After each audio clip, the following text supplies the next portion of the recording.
Hey, what's up guys, Pidge here.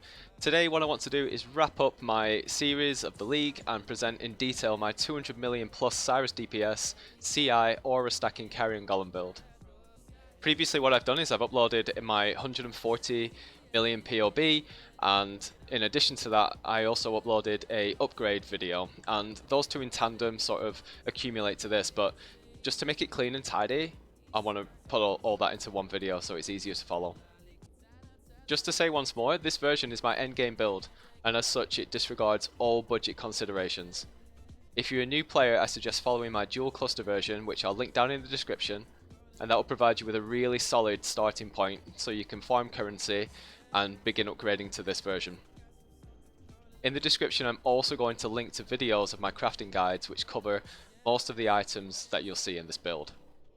I'm going to do my best to cover all aspects, including Pantheons, Animate Guardian gear, etc. So let's get into it. So the footage that you saw at the beginning of the video, that was my current build running about 170-175 million DPS. I haven't managed to min-max in certain areas, so I've been able to swap out items in other areas, but that's my choice. The league's done for me. I'm now just wrapping this up nice and tidy. I'll be back next league with another absolute stonker, so watch this space. The first thing we'll take a look at are the overall stats. So you can see here the golems are running pretty much 52 million DPS each, so about 208 Sirus DPS, with over 8,000 energy shield, 95% evade, 26,000 armor, 90% physical reduction, 151% increased movement speed, 90% all res, and 100% chaos immune. Moving on to the gear, I'm going to go over some options here. So this Convoking wand, I have not been able to craft this wand whatsoever, and if you were to find one on the market it would cost well over a mirror, so I think at this point it's important to put some options in there. This is the absolute best in slot wand or weapon for this build, two of these. So this is a +1 level of all spell skill gems, a +1 level of all physical spell skill gems, minions deal 66% increased damage, T1 minions have increased attack speed, minions have 5% chance to deal double damage, and auras from your skills grant 2% increased damage to you and your allies. I have crafted intelligence on here as well because that gives us some extra energy shield. Now, I see so many people picking up the fractured ones. Don't bother picking up the fractured ones. For the cost of those ones, it does not give you enough of an increase, in my opinion. So without the Redeemer mod on there, you are missing out on so much. So this is the best in slot. This item here, this one is second best in slot. So this is the same, but without the double damage mod on there. So you can see we're still over 200 million DPS with this version. And then the third best in slot came to me yesterday, and I instantly went out and bought one. And that is actually a staff. Now I picked up a battery staff base. This is actually my weapon. I picked up a battery staff base, which gives you a load of flat ES, and then +2 level of spell skill gems, +3 level of all physical spell skill gems. Auras from your skills grant 4% increased damage to you and your allies, with 81% minion increased damage and 28% increased attack speed. So big shout out to Rick from my Discord. He actually contacted me yesterday and said, hey, how about this? And when I ran the numbers, I was actually really impressed with it. This is a solid option for this build, because it won't cost you a mirror to buy, and it won't cost you anywhere near that to craft. I think this probably cost me, I bought the base and crafted it for about 60 exalt. So absolutely insane. This is an amazing option, and it'll allow you to pretty much finish this build, at least to a level of 200 million, and it's just under, what is that, to like 194 million with this weapon, so you don't have to spend 2 mirrors on the weapon. So there is a really solid option for you guys. Moving on to the helmet, we're still using the Hubris Circlet. It's a synthesized one with 15% increased effect of non-curse auras from your skills. Make sure this is a level 84 version. I've link a video in the description on how to craft this. Level 84 version will allow you to roll both T1 energy shields. This has got the 5% reduced mana reservation, T1 intelligence, and I crafted on the +1 level of socketed AoE gems. The enchant for this helmet needs to be 15% reduced mana reservation of either Pride, Determination, Grace, or Haste. You can take your pick. For the chest piece, running the +1 level of socketed gem Sakawal's Nest. Make sure this is the 10% reduced mana reserve version and get as much attributes as you can. This cost me probably about 12 exalts just to link and colour, but you know, that's what we do. In the glove slot, we're running +7 Hands of the High Templar. The +6 actually do an incredible job as well. You really don't sacrifice much DPS. So if you can't afford the +7s, just pick up the +6s. And these provide us with so much more DPS. I think the +6s are going for about 30-40 exalts at the moment, so really not a bad investment for these. In the boots, we're just looking for 35% increased movement speed with as much intelligence as possible and double T1 energy shield. I crafted Aspect of the Avian onto these boots, but you can craft Avian onto any of the rare items on this build. For the enchant, I'm running 10% increased movement speed for some more quality of life. The amulet hasn't changed across all of my build guides. It's still the Simplex amulet with 7% reduced mana reserved, energy shield, and level 22 clarity. It also allocates Champion of the Cause, so here you get a boatload of mana reservation. Very, very important item. I do get asked the question by people who, you know, are maybe new to the series, why does it have to be clarity? It does because you can't run Vitality in here because we run Divergent Vitality. And what Clarity does is it basically emulates what Blood Magic would do in another version of the build. So because our Clarity is boosted so much by 300% aura effect, it allows the Spectres to keep up the max frenzy charges and power charges. For the rings, I'm running 2 identical rings here. I crafted these rings myself, +3 level of socketed gems, T1 intelligence, T1 energy shield, T1% energy shield. Minions deal 35% increased damage, which is a delve mod, and on this one I've crafted shock nearby enemies for 4 seconds when you focus, which is very important. The other one's the same, but I've crafted intelligence on as well. Now, if you're not sure what focus does, when you have this on any item, it actually gives you a skill that you can equip in your skill bar, and when you pop that skill, this is what it does. So it will shock enemies for 4 seconds when I focus, and the shock effect at its base is 20 shock effect, and that increases the DPS by quite a chunk.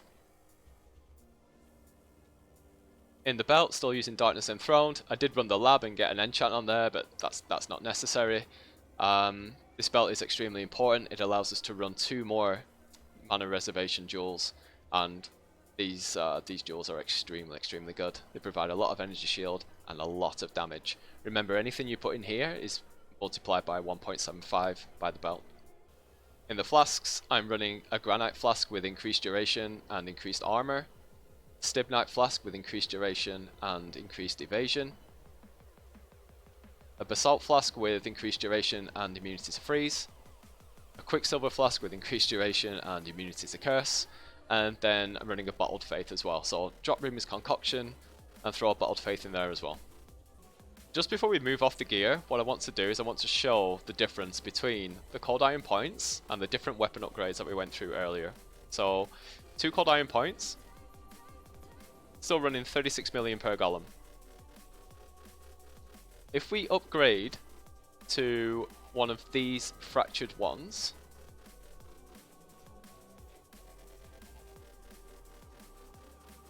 $39 million. So you gain 3 million. That's going to cost you upwards of 100 exalts to get 2 of those. So that is your call whether you think that's worth it. Now, if we upgrade to my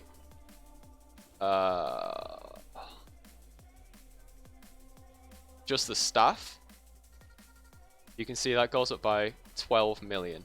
So from the Cold Iron points to the staff, 12 million. And the staff will cost about half the price of those ones. And then if you upgrade further to the ones that I'm using in this build, you'll see that goes up by a further 3.5 million per golem. So moving on to the skills in the helmet, and remember this is a +1 helmet, running Val Haste, Val Grace, Divergent Determination, and Anomalous Purity of Lightning. In the boots, Animate Guardian, Raised Spectre, Raised Zombie, and Feeding Frenzy. In the gloves, remember these are the +7 gloves, so Divergent Dread Banner, Divergent Precision, Awakened Generosity, and Pride. In the weapon, I'm running Flesh and Stone with Maim and Convocation. In the other weapon, Purity of Fire, Purity of Ice, both Anomalous, and Flame Dash. Carrion Golem 6-link hasn't changed, so Carrion Golem, damage on full life, Awaken Brutality, Awaken Multi-Strike, Awaken Minion Damage, Awaken Melee Fizz. In the first +3 unset ring, we got Val Discipline. And in the other unset ring, it doesn't really matter because you don't get any extra damage from the +3 on Vitality. It does give you some extra regen though. Clarity is coming from the Amulet, Bone Armor is coming from the Ascendancy, Vulnerability is coming from the Animate Guardian, which we'll go through in a bit, and Avian in my case is coming from the boots, but you could craft this onto any rare item in the build. Looking at the tree, there's absolutely no change here compared to the 140 million POB, but I'll go through it anyway. So we're looking at a 3-cluster setup, and the large clusters are all the same. So the level 84 versions with minions have 3% increased attack and cast speed, with Renewal, Rotten Claws, and Vicious Bite, running 3 of those. In 2 of them, we're only picking up Renewal and Vicious Bite, and in the third one we finish the whole wheel and pick up Rotten Claws as well. In the medium clusters, I'm running 5 of these. These are exactly the same. So First Among Equals, Replenishing Presence, +8 Intelligence, and +4 Attributes. I'm using the 5 passive ones here, which is optimal, but to emulate the same thing, you could be running 6s and actually just drop one of the nodes in each of them, and that emulates running 5s anyway. So if you have 6s lying around and don't think you've got to sell them to get the 5s, like you can emulate the same thing with 6s. And the jewels, the rest of the jewels, we're looking at a 1% Anima Stone, a Watcher's Eye with phasing while you are affected by haste. This gives you phasing all the time, it's permanent, and gain 10% of max mana as extra energy shield whilst affected by clarity. So these 2 mods are really important. You may be able to get on with a 3rd mod. None of them are all too useful. Some of them can maybe give you physical damage as fire, which is, I suppose, are nice to have, but these 2 are, I'd say, necessary. 1% Primordial Eminence, 1% Fortress Covenant, 1% Conqueror's Efficiency, another 1% Eminence, 1% Primordial Might, a 1% Intuitive Leap, 1% Might of the Meek, a 1% Primordial Harmony, and another 1% Eminence. Moving on to the Pantheons. Quite simply, using the Soul of Lunaris and the Soul of Garukan. Looking at the Animate Guardian, I've actually put all of the buffs from the AG into this Basalt Flask in the POB. So for the helmet, I'm running a nearby enemies take 9% extra physical damage with life and chaos resistance. In the chest, I'm running a T1 life with percentage extra life and chaos resistance. If you can get one with blind nearby enemies, I think that's really useful. I'm not using one myself, but I probably would upgrade. The boots, I'm just using some Victorious Flight for some extra movement speed. And the weapon is a Kingmaker, and that gives you 50% critical strike multiplier. Or it gives your allies 50% critical strike multiplier, should I say. As well as Culling Strike, so the last 10% of any boss's life will be just deleted by Culling Strike. For the gloves, I'm just using a life chaos resistance, which is corrupted with curse enemies with vulnerability on hit with 44% increased effect. With the Spectres, I'm running one Carnage Chieftain, one Host Chieftain. Both of these can be picked up in Ashen Fields in Act 7. The Carnage Chieftain gives Frenzy charges, and the Host Chieftain gives Power charges, up to a maximum of 3 each. You might not notice this working all of the time, but that's because the build clears enemies so quick, and the Spectres need to have enemies nearby for them to start ramping up the charges. So you'll notice it more, you know, if you jump into a Harbinger pack or maybe a boss like Elder Shaper or Sirus, you'll notice it. It always stays at 3.